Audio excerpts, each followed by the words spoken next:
ये है one plus और नथिंग फोन के फाउंडर कार्ल पाई, जिन्होंने स्मार्टफोन मार्केट के अंदर एप्पल और सैमसंग जैसे ब्रांड्स के नाक में भी दम करके रख दिया था। लेकिन जरा कार्ल पाई के कंपनी नथिंग के ऑफिशियल यूट्यूब चैनल पर उनका यह वीडियो देखिए।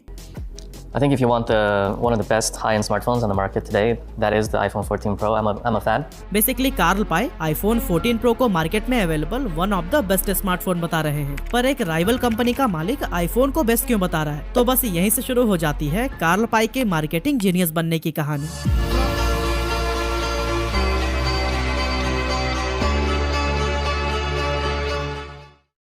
From one plus two nothing. Actually one plus के शानदार सफलता के बाद कार्ल पाई ने अक्टूबर 2020 में इस कंपनी को छोड़ नथिंग नाम के कंपनी की शुरुआत की। अब वैसे तो वन प्लस अपने शुरुआती सालों में फ्लैगशिप किलर के तौर पर जाना जाता था और लोग इसे आईफोन के कॉम्पिटिटर के रूप में देखते थे, लेकिन समय के साथ वन प्लस अपना रास्ता भूल गया और बजट स्मार्टफोन्स लाने की वजह से लोगों के बीच यह ब्रांड अपना ट्रस्ट खोता चला गया। हालांकि वन प्लस को छोड़ने के बाद जब कार्ल पाई ने नथिंग की शुरुआत की, तब उन्होंने सभी गलतियों से सीखते हुए यह डिसाइड किया कि नथिंग सिर्फ प्रीमियम फोन्स में ही डील करेगा। लेकिन अब सवाल यह है कि आईफोन का राइवल होने के बावजूद कार्ल पाई ने वीडियो के अंदर नथिंग फोन की जगह आईफोन को बेस्ट क्यों बताया?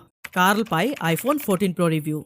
एक्चुअली कार्ल पाई का मानना है कि एप्पल जैसे मार्केट लीडर से कॉम्पिटिट करने से ज्यादा अच्छा है खुद को एप्पल के सामने खड़ा कर दो। कार्ल इस वीडियो के थ्रू यह बताना चाहते हैं कि एप्पल का आईफोन 14 प्रो तो बेस्ट है ही, लेकिन अगर आप इसे अफोर्ड नहीं कर सकते तो फिर नथिंग फोन इसका बेस्ट अल्टरनेटिव है। इस रिव्यू के अंदर वो अपने प्रोडक्ट को लेकर बायस्ड भी नहीं दिखे, जैसा कि ज्यादातर कंपनीज के फाउंडर या फिर सीईओज करते हैं। लेकिन इस वीडियो में सबसे ज्यादा इंटरेस्टिंग बात तो ये था कि कितना स्मार्टली उन्होंने अपने फोन को एप्पल के बाद सबसे बेस्ट ऑप्शन बता दिया, वो भी बिना यह एहसास कराए कि वो अपना प्रोडक्ट प्रमोट कर रहे हैं। Changes in 14 Pro, mainly just a bit better camera. On the other hand, if you're looking for something more interesting, something where you're a little bit different from everybody else, you try something new.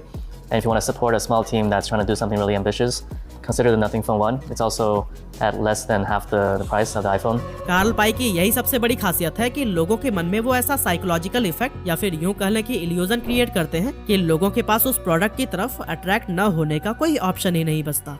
Fill the market gap. अब Carl Pei हमेशा से ही मानते थे कि Apple smartphone के मामले में एक बेस्ट ब्रांड तो है ही, लेकिन जहां वो चूक जाता है वो है इसका डिजाइन। और दोस्तों, वहीं जो कंपनीज डिजाइन के मामले में टॉप पर हैं, वो फीचर्स या फिर क्वालिटी के मामले में मात खा जाती हैं। इसी को ही एनालाइज करके उन्होंने एक स्ट्रैटेजी बनाई जो थी मार्केट बैरियर को एक्सपोज करना। नथिंग लोगों के सामने उन प्रॉब्लम्स को एक्सपोज करने लगा कि कैसे एप्पल सिर्फ अपने इंटीरियर को इम्प्रूव करके अपने प्रोडक्ट को हद से ज्यादा महंगे दाम पर बेच रहा है, और वहीं बाकी के ब्रांड्स सिर्फ डिजाइन और लुक जैसे आउटर लेयर को अट्रैक्टिव बनाकर मार्केट में छाए हुए हैं। लेकिन एक भी फोन ऐसा नहीं है जो कि एप्पल जैसा कमाल का इंटीरियर और सैमसंग जैसी next level design option provide करे। कार्ल पाई का मानना है कि इसी मार्केट बैरियर को ही ब्रेक करने के लिए आया है नथिंग। अब वैसे तो वन प्लस भी इसी विजन के साथ मार्केट में आया था, लेकिन एड और ब्लोटवेयर जैसी प्रॉब्लम्स की वजह से यह फेल होता हुआ दिखाई दे रहा है। जबकि नथिंग फोन 1 की खासियत यही है कि इसमें एक भी ब्लोटवेयर नहीं है, जो कि इस टाइम मार्केट में अवेलेबल और फोन से इसे बेटर बनाता है। वहीं अगर हम डिजाइन की बात करें तो नथिंग फोन 1 का डिजाइन उन सभी ब्रांड्स के लिए एक तमाचा था जो कि डिजाइन और लुक के मामले में खुद को बेस्ट मानते थे, क्योंकि नथिंग फोन 1 का ट्रांसपेरेंट बैक पैनल और एलईडी लाइट्स एक ऐसा इनोवेशन है जो पहले कभी नहीं देखा गया।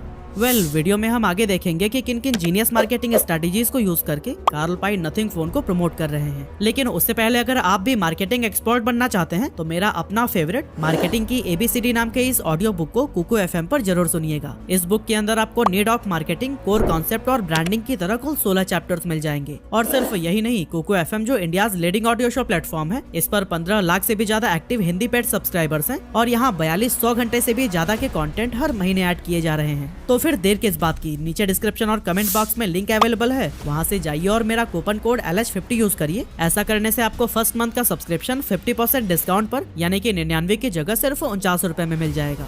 फिलहाल हम जानते हैं कार्ल पाई के उन जीनियस मार्केटिंग स्ट्रेटजीज के बारे में जिसका यूज वो नथिंग फोन को प्रमोट करने के लिए कर रहे हैं।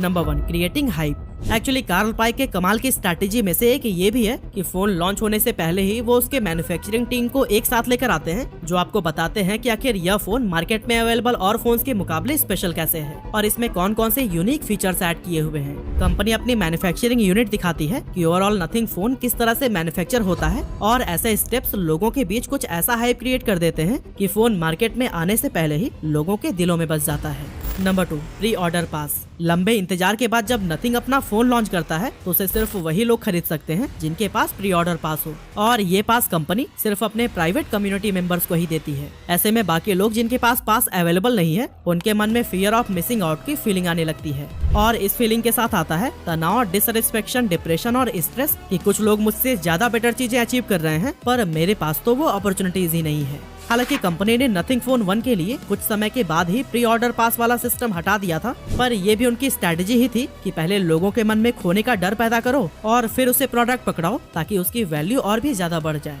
Number 3, community base. अब चाहे OnePlus के टाइम हो या फिर अभी नथिंग के लिए, इस स्ट्रेटजी में कार्ल पाई खूब माहिर हैं लॉयल कम्युनिटी फैन बनाना। अपने कम्युनिटी में वो फोन से रिलेटेड न्यूज और आर्टिकल शेयर करते हैं जिसमें फोन के स्पेक्स, स्पेशल फीचर और लॉन्चिंग डेट्स वगैरह होती है। पर यहाँ पर सबसे इंटरेस्टिंग बात यह है कि कार्ल पाई लोगों से डायरेक्टली अपने प्रॉब्लम्स भी शेयर करने के लिए बोलते हैं जिसे कि वे अपने स्मार्टफोन में फेस कर रहे हैं। और दोस्तों, जब किसी कंपनी का फाउंडर ही सीधा लोगों के टच में रहता है तो फिर लोग भी उस ब्रांड पर आंख बंद करके भरोसा कर लेते हैं। Number 4, influencer marketing.